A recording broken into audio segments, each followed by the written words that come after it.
Okay, so we're going to do a manifestation exercise and create safety in the body.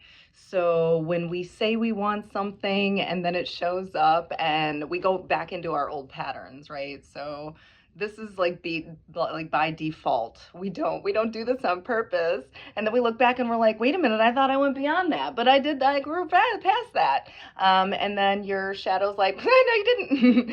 So anyway, this is an exercise to create safety in the body. It's just bringing your awareness back to your breath, and telling yourself that it is safe to have more. So by doing this, we're also going to envision something that you would like to experience. We want to use emotion that is involved with the havingness, right? The end result, the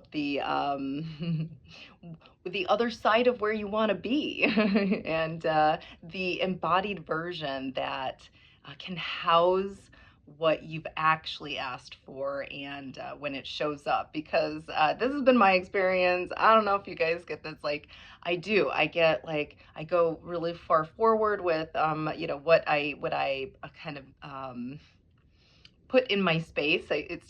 Everything starts in the ethers. That's how energy works, right? So everything starts in the like the toric field, in the quantum field. All the waves of the potential waves are there.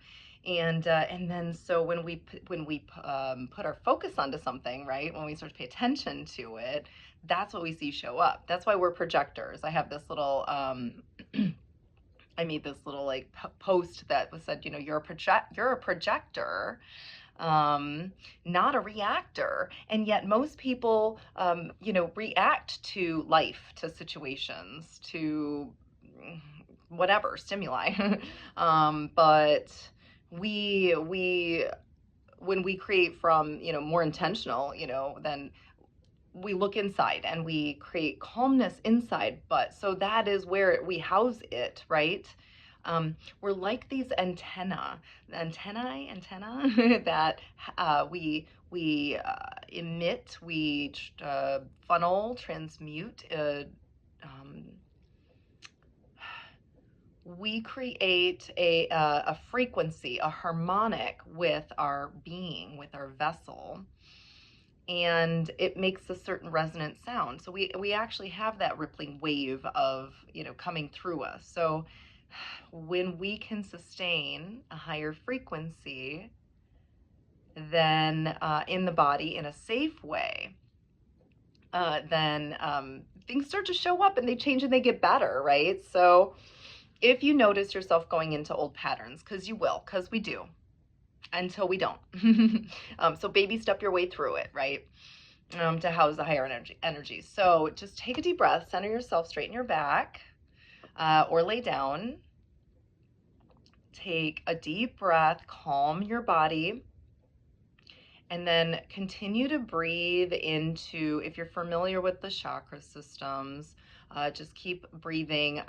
Picture the column of light from above your head coming down into basically your tailbone, from the top of your head to your tailbone, if you're not familiar with the system. But then breathe into that center. You can even like physically kind of give it a little squeeze, and then release, and do that throughout, and just bring it up incrementally into the top of your head, with each breath, and relax. When you breathe a deep breath right into your stomach and fill your stomach up with air, it's called diaphragmatic breathing. It automatically calms your nervous system, and if you focus on that long enough, then you will calm your body. You'll calm your body, and you'll balance your nervous system. There's other ways to do it. There's a ton of other ways. They're all over the place, but this is necessary to grow and expand and house the higher energies that are coming our way. I'm being called out on stuff I do. I have some unconscious behaviors, like I chew my cheeks, and I do some stuff. It helps me feel calm, but it has been a crutch, right? And there's been crutches, and we all need to kind of step it up. And I'm holding myself accountable right there with you, learning to house the higher energies. Things are, showing up in my space that are more in alignment with than they're the things that I've aspired to want to show up, and to create and to put my energy towards. So I hope this gives you something tangible to use. Creating a high level emotion. When I mean high level, I mean anything above neutral, right? So a loving, gratuitous, joyful, something that brought you some sort of elevated emotion.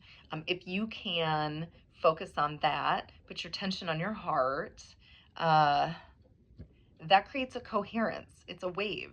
And then if you're in that elevated state, and then you can picture something that you want to see show up, something you want to manifest, uh, or see in the future, that's a great place to picture yourself doing it, embodied, and what it feels like.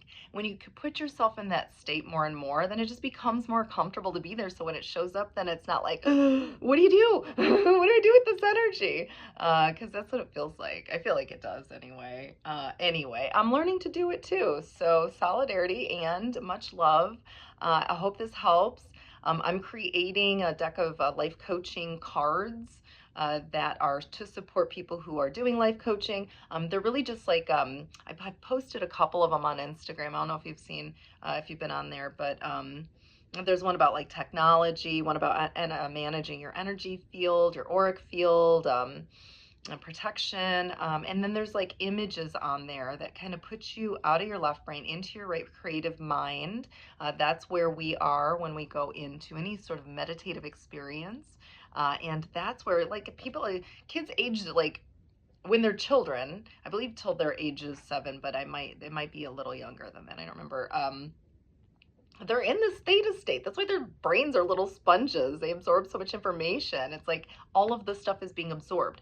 Now, a lot of the stuff we do in life coaching is trying to help them unprogram, reprogram, not unprogram, but recode the brain's coding that some of these unconscious things are just they're programs that keep us safe based on those things that we absorbed when we were kids, and they no longer serve us anymore, and they sometimes keep us in patterns that they're unconscious things that bring things into our life that make things uncomfortable, but unbeknownst to us consciously. So it's bringing that, like Carl Jung said, unconscious to the conscious, so that it doesn't cause disruption and make us feel like we're victims, right?